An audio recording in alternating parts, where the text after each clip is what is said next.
Hi ಎಲ್ರಿಗೂ ನಮಸ್ಕಾರ. ನೀವು ನೋಡ್ತಾ ಇದ್ದೀರಾ ನ್ಯೂಸ್ 18 ಡಿಜಿಟಲ್. ನಾನು ದರ್ಶನ್ ನಾಯಕ್, ಉತ್ತರ ಕನ್ನಡ ಜಿಲ್ಲಾ ವರದಿಗಾರ. ವೀಕ್ಷಕರೇ, ಇವತ್ತು ಭಾರತೀಯ ನೌಸೇನೆಗೆ INS ಮಲ್ವಾನ್ ಹೆಸರಿನ ಯುದ್ಧ ನೌಕೆಯನ್ನ ಸೇರ್ಪಡೆ ಮಾಡಲಾಯಿತು. ಉತ್ತರ ಕನ್ನಡ ಜಿಲ್ಲೆಯ ಕಾರವಾರದ ಕದಂಬ ನೌಕಾ ನೆಲೆಯಲ್ಲಿ ಲೋಕಾರ್ಪಣೆ ಕಾರ್ಯಕ್ರಮವನ್ನ ಅದ್ದೂರಿಯಾಗಿ ನಡೆಸಲಾಯಿತು. ಮುಖ್ಯ ಅತಿಥಿಯಾಗಿ ಅದೇ ರೀತಿ ಈ ಲೋಕಾರ್ಪಣೆಗೊಳಿಸಲು ಭಾರತೀಯ ವಾಯುಪಡೆಯ ಮುಖ್ಯಸ್ಥರಾಗಿರ್ತಕ್ಕಂಥ AP ಸಿಂಗ್ ಅವರು ಆಗಮಿಸಿದ್ರು. ತುಂಬಾ ಅದ್ದೂರಿಯಾದಂತಹ ಒಂದು ಕಾರ್ಯಕ್ರಮದಲ್ಲಿ, ಅರ್ಥಬದ್ಧಂತಹ ಒಂದು ಕಾರ್ಯಕ್ರಮದಲ್ಲಿ ಭಾರತೀಯ ನೌಸೇನೆಗೆ ಸ್ವದೇಶಿ ನಿರ್ಮಿತ INS ಮಲ್ವಾನ್ ಯುದ್ಧ ನೌಕೆಯನ್ನ ಸೇರ್ಪಡೆಗೊಳಿಸಲಾಯಿತು. ಆತ್ಮನಿರ್ಭರ್ ಯೋಜನೆ ಅಡಿಯಲ್ಲಿ ಸ್ವದೇಶಿ ನಿರ್ಮಿತವಾದಂತಹ ಈ INS ಮಲ್ವಾನ್ ಯುದ್ಧ ನೌಕೆ ಇವತ್ತು ಭಾರತೀಯ ನೌಸೇನೆಗೆ ಸೇರ್ಪಡೆಯಾಗಿದೆ. ಕೊಚ್ಚಿ ಶಿಪ್ ಯಾರ್ಡ್ ನಲ್ಲಿ ಈ INS ಮಲ್ವಾನ್ ಹೆಸರಿನ ಯುದ್ಧ ನೌಕೆಯನ್ನ ನಿರ್ಮಾಣ ಮಾಡಲಾಗಿರುವಂತದ್ದು. ಇದು ಒಟ್ಟು 80 ಮೀಟರ್ ಉದ್ದ ಇದೆ. ಇದರ ಸಾಮರ್ಥ್ಯ 1100 ಟನ್ ಭಾರವನ್ನ ಸಾಗಾಟ ಮಾಡುವಂತ ಒಂದು ಸಾಮರ್ಥ್ಯವನ್ನ ಹೊಂದಿರುವಂತದ್ದು. ಅದ್ರ ಜೊತೆಗೆ ಅದೆಷ್ಟೇ ಶತ್ರು ರಾಷ್ಟ್ರಗಳ ಸಬ್ಮರೈನ್ಗಳು ಸಮುದ್ರದ ಮೂಲಕ ನುಸುಳಿದ್ರೆ ಅದನ್ನ ಪತ್ತೆ ಹಚ್ಚುವಂತ ಕೆಲಸವನ್ನ ಈ INS ಮಲ್ವಾನ್ ಯುದ್ಧ ನೌಕೆ ಮಾಡಲಿದೆ ಅಂತೆ. ಆ ಮೂಲಕ ಅಂತದೊಂದು ತಂತ್ರಜ್ಞಾನವನ್ನ, ಅತ್ಯಾಧುನಿಕ ತಂತ್ರಜ್ಞಾನವನ್ನ ಈ ಯುದ್ಧ ನೌಕೆಯಲ್ಲಿ ಬಳಕೆ ಮಾಡಲಾಗಿದೆ ಅಂತೆ. ಇದನ್ನ INS ಮಲ್ವಾನ್ ಯುದ್ಧ ನೌಕೆಯನ್ನ ಸಬ್ಮರೈನ್ ಹಂಟರ್ ಅಂತಾನೆ ಕರೆಯಲಾಗುತ್ತೆ ಅಂತೆ. ಶತ್ರು ರಾಷ್ಟ್ರಗಳ ಸಬ್ಮರೈನ್ಗಳು ಸಮುದ್ರದ ಮೂಲಕ ಭಾರತ ದೇಶವನ್ನ ನುಸುಳಿದ್ರೆ ಅದನ್ನ ಪತ್ತೆ ಹಚ್ಚುವಂತ ಒಂದು ಕೆಲಸ ಈ INS ಮಲ್ವಾನ್ ಮಾಡಲಾಗುತ್ತೆ. ವೀಕ್ಷಕರೇ, ಇನ್ನೊಂದು ಕುತೂಹಲತೆ ನಿಮ್ಮಲ್ಲಿ ಇದ್ದೇ ಇರುತ್ತೆ. ಈ ಯುದ್ಧ ನೌಕೆಗೆ ಮಲ್ವಾನ್ ಅಂತ ಹೆಸರು ಬರಲು ಕಾರಣ ಏನು ಎನ್ನುವಂತ ಬಗ್ಗೆ ವಿವರವಾದಂತ ಮಾಹಿತಿಯನ್ನ ನಾವು ನಿಮ್ಗೆ ಕೊಡ್ತಾ ಹೋಗ್ತೀವಿ. ಶಿವಾಜಿ ಮಹಾರಾಜರಿಗೂ ಮತ್ತು ಈ ಯುದ್ಧ ನೌಕೆಗೆ ಹೆಸರಿಡಲು ಒಂದು ಕಾರಣ ಇದೆ ಅಂತೆ. ಏನಪ್ಪಾ ಅಂದ್ರೆ, ಶಿವಾಜಿ ಮಹಾರಾಜರು ಮಲ್ವಾನ್ ನಲ್ಲಿ ಕಡಲ ತೀರದ ರಕ್ಷಣೆಗಾಗಿ, ಅದೇ ರೀತಿ ಕರಾವಳಿಯ ರಕ್ಷಣೆಗಾಗಿ ಹಾಗೂ ವಿದೇಶಿ ವ್ಯಾಪಾರವನ್ನ ನಿರ್ಬಂಧಿಸುವಂತ ಒಂದು ನಿಟ್ಟಿನಲ್ಲಿ, ಅದನ್ನ ಹತೋಟಿಗೆ ತರುವಂತ ಒಂದು ನಿಟ್ಟಿನಲ್ಲಿ ಮಾಲ್ವಾಡ್ನ ಸಿಂಧದುರ್ಗ ಕೋಟೆಯನ್ನ ನಿರ್ಮಾಣ ಮಾಡ್ತಾರೆ.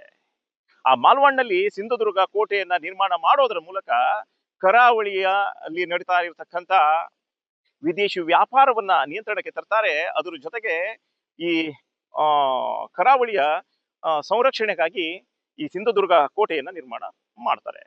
ಆ ಮಾಲ್ವಾನ್ ಊರಿನಲ್ಲಿ ಮಾಡಿರೋದ್ರಿಂದ, ಅಂದ್ರೆ ಸಿಂಧದುರ್ಗ ಕೋಟೆಯನ್ನ ನಿರ್ಮಾಣ ಮಾಡಿದ್ರಿಂದ ಈ ಯುದ್ಧ ನೌಕೆಗೆ ಮಾಲ್ವಾನ್ ಎನ್ನುವಂತ ಒಂದು ಹೆಸರನ್ನ ಇಡಲಾಗಿದೆ. ಶಿವಾಜಿ ಮಹಾರಾಜರು ಬಳಕೆ ಮಾಡ್ತಿರತಕ್ಕಂತ ಅವರ ಆಯುಧ ಭಾಗನಕ್ ಅಂತ ಕರೀತಾರೆ, ಅಂದ್ರೆ ಹುಲಿಯ ಉಗುರು. ಅದನ್ನ ಈಗ INS ಮಲ್ವಾನ್ ಯುದ್ಧ ನೌಕೆಗೆ ಆ ಲಾಂಛನವನ್ನ ಇಡಲಾಗಿದೆ. ಇವತ್ತು ಸ್ವದೇಶಿ ನಿರ್ಮಿತ ಯುದ್ಧ ನೌಕೆ ಆಗಿರುವಂತದ್ದು ಇದು.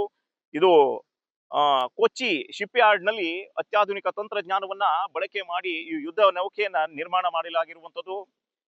ಆ ಮೂಲಕ ಇವತ್ತು ಶಿವಾಜಿ ಮಹಾರಾಜರ ಕಾಲದ ಆದಿನ ಸಾಧನೆ, ಕರಾವಳಿಯಲ್ಲಿ ನಡೀತಾ ಇರತಕ್ಕಂತ ವಿದೇಶಿ ವ್ಯಾಪಾರವನ್ನ ನಿಯಂತ್ರಣ ಮಾಡಲು ಅಂದು ಮಾಲ್ವಾನ್ ಪಟ್ಟಣದಲ್ಲಿ ಸಿಂಧುದುರ್ಗ ಒಂದು ಕೋಟೆಯನ್ನ ನಿರ್ಮಾಣ ಮಾಡಿದ್ರು, ಆ ಒಂದು ನೆನಪಿಗಾಗಿ ಈ ಯುದ್ಧ ನೌಕೆಯ ಮೂಲಕ ಶಿವಾಜಿ ಮಹಾರಾಜರ ಕಾಲದ ಸಾಧನೆಯನ್ನ ತಿಳಿಸಲು ಹೊರಟಿರುವಂತದ್ದು ರಕ್ಷಣಾ ಇಲಾಖೆ.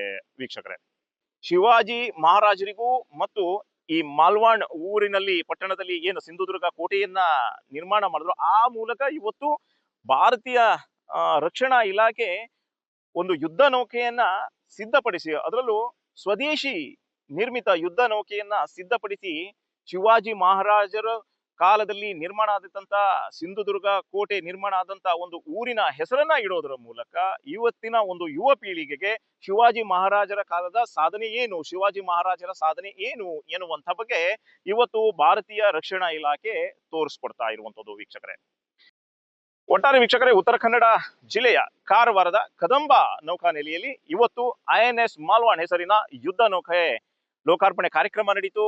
ಇವತ್ತು ಭಾರತೀಯ ನೌಕಾ ಸೇನೆಗೆ ಸ್ವದೇಶಿ ನಿರ್ಮಿತವಾದಂತ INS ಮಲ್ವಾನ್ ಹೆಸರಿನ ಯುದ್ಧ ನೌಕೆ ಸೇರ್ಪಡೆಯಾಗಿರುವಂತದ್ದು ಎಲ್ರಿಗೂ ಸಂತಸದ ವಿಚಾರ ಆಗಿರುವಂತದ್ದು. ಅದ್ರ ಜೊತೆಗೆ ಶತ್ರು ರಾಷ್ಟ್ರಗಳೊಂದಿಗೆ ಹೋರಾಟವನ್ನ ನಡೆಸಲು ಇವತ್ತು ಮತ್ತೊಂದು ಬಲಿಷ್ಠ ಶಕ್ತಿ ಇವತ್ತು ನಮಗೆ ಸೇರ್ಪಡೆಯಾಗಿರುವಂತದ್ದು. ಇದಿಷ್ಟಾಗಿತ್ತು ವೀಕ್ಷಕರೇ. ಮಾಲ್ವಾನ್ ಹೆಸರು ಈ ಯುದ್ಧ ನೌಕೆಗೆ ಬರಲು ಕಾರಣ ಏನು, ಅದ್ರ ಜೊತೆಗೆ ಇವತ್ತಿನ ಕಾರ್ಯಕ್ರಮ ಹೇಗಿತ್ತು, ಅದೇ ರೀತಿ ಭಾರತೀಯ ನೌಕಾ ಸೇನೆಗೆ ಇವತ್ತು ಮಾಲ್ವಾನ್ ಹೆಸರಿನ ಯುದ್ಧ ನೌಕೆ ಸೇರ್ಪಡೆಯಾಗಿದ್ದು ಎಷ್ಟು ಸಂತಸ ತಂದಿದೆ ಎನ್ನುವಂತ ಬಗ್ಗೆ ತಿಳಿಸುವಂತ ಒಂದು ಪ್ರಯತ್ನ. ಇನ್ನಷ್ಟು ಮಾಹಿತಿಯೊಂದಿಗೆ ಮತ್ತೆ ನಾವು ನಿಮಗೆ ಸಿಗ್ತಾ ಇರ್ತೀವಿ. ಅಲ್ಲಿ ತನಕ ನೋಡ್ತಾ ಇರಿ ನ್ಯೂಸ್ 18. ನಿರ್ಭೀತ, ನಿಷ್ಪಕ್ಷಪಾತ, ವಿಶ್ವಾಸಾರ್ಹ ಸುದ್ದಿಗಳಿಗೆ ಮತ್ತೊಂದು ಹೆಸರಾಗಿರುವ ನ್ಯೂಸ್ 18 ಕನ್ನಡ ಈಗ ಆಪ್ನಲ್ಲೂ ಲಭ್ಯವಿದೆ. ದಯವಿಟ್ಟು ಇಲ್ಲಿರುವ QR ಕೋಡ್ ಅನ್ನು ಸ್ಕ್ಯಾನ್ ಮಾಡಿಕೊಂಡು ಆಪ್ ಡೌನ್ಲೋಡ್ ಮಾಡೋದಕ್ಕೆ ಮರಿಬೇಡಿ. ನಿಮ್ಮ ಬೆಂಬಲ ಹೀಗೆ ಸದಾ ನಮ್ಮೊಂದಿಗಿರಲಿ. ಧನ್ಯವಾದ.